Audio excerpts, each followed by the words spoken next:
The LOTRO devs have finally announced when the new 64-bit servers are going live. So according to the 64-bit servers article that Cordovan posted on January 30th regarding the servers and what we can kind of expect, he has now updated it to include the timeline for when the servers will go live. So here's the timeline for the servers. Pretty much everything will be starting on Monday, March 3rd, but in regards to when the new servers will actually be live for everyone to play on, that won't happen until Wednesday, March 5th. And I'll go over what I mean by that in a moment, but just to refresh everyone's memory, LOTRO did announce that they are going to release new servers, new 64-bit servers that will be available for all players.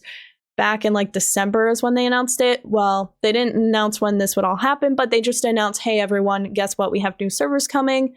And we all kind of thought, you know, they were going to get rid of some servers during that time, which is kind of what's happening. It's not classified as a server consolidation, but it pretty much is like a server consolidation. But long story short, we have 4 new servers that are coming out. We have Glamdring, which is an NA 64-bit server, Orcris, which is an EU 64-bit server, Peregrine, which will be an NA RP 64-bit server, and Meriadoc, which is an EU RP 64-bit server. Now, these 64-bit servers are great because they should hopefully reduce lag, and we already do have 64-bit servers currently in place in Angmar and Mordor, but they are only available to VIP active members. So these new servers are really great because this means that everybody, doesn't matter what your account status is, whether you're free to play, premium account, or VIP, everyone will have access to these new servers. Anyway, here we are. Now we actually have a timeline as to when the transfer process will happen where everyone can transfer their characters over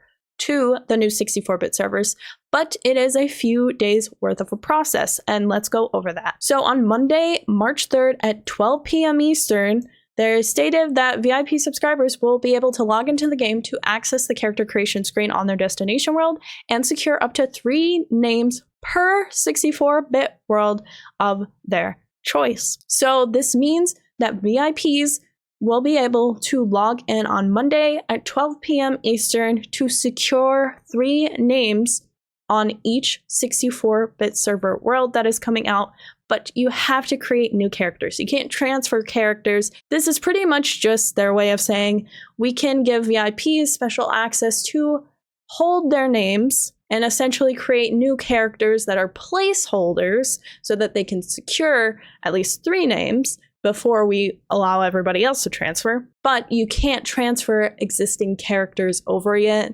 It's just not ready at that point. Furthermore, VIPs will not be able to log into the game world to play or be able to transfer their existing characters, but they can create characters with their desired names and then later rename their transfer character to their preferred name after deleting the placeholder character. So just to give an example of what this is explaining, I have a character named Aubrey the Weird One, and I essentially want to keep that name. So I have Aubrey the Weird One on, we'll say Crick Hollow, for example. Love Crick Hollow, not being biased. But when it comes to the transfer process that is being listed, I want to secure Aubrey the Weird One. That's my top name, and I'm a VIP. So guess what? When the new world goes live on Monday, I'm going to go on to, like, Glamdring, for example, type in Aubrey the Weird One, make a new character.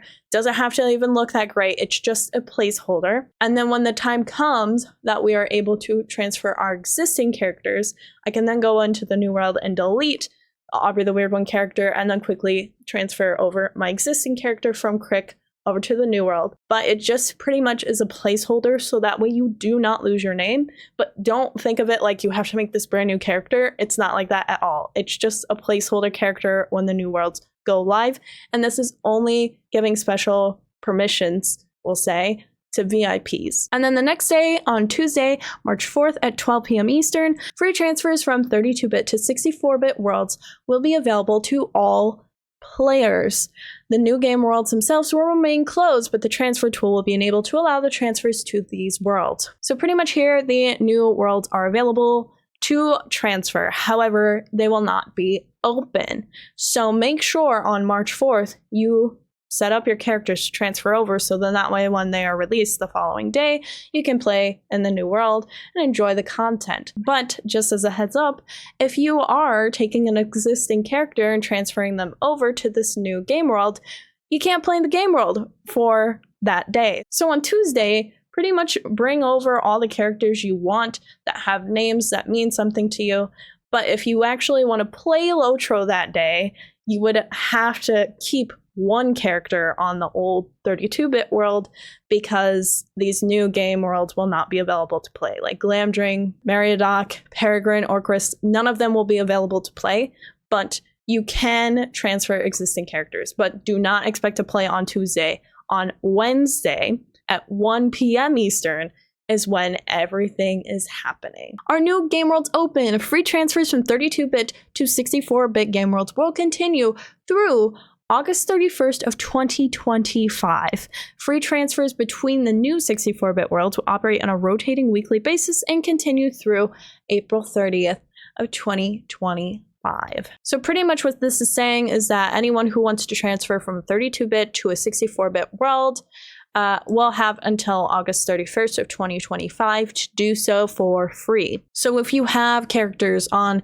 Gladden, Crick Hollow, Arkenstone, any of the 32-bit worlds, you can transfer them to a 64-bit server for free until August 31st of this year. And what this last line refers to is that if people end up on Glamdring and then they're like, actually, most of my friends went to Peregrine instead and I want to transfer over to that server, you can have the option to do that totally for free up until April 30th. So hopefully that will give everyone enough time to kind of understand where everyone is and making sure that they made the right choice moving to the servers that they've chosen. And then finally, on March 12th, they will begin offering free transfers from many previously closed game worlds to these new 64-bit worlds.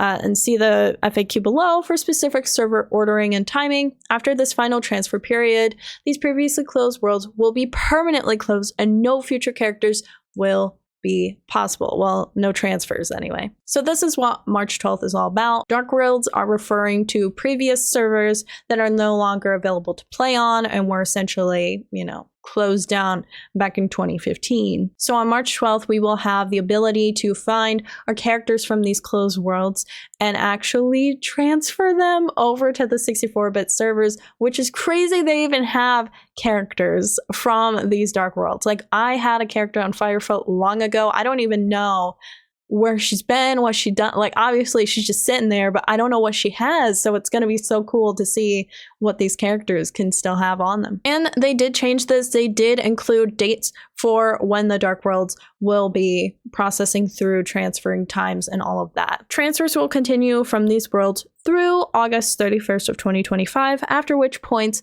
these worlds will be permanently closed and no future transfers will be possible. So pretty much if you lost your characters back in 2015 on these servers, you now have one lucky opportunity to come back, transfer those characters off these worlds onto new servers that are coming out for everyone, and have the ability to essentially, see your characters again after so many years. But again, that transfer process is only available until August 31st of this year.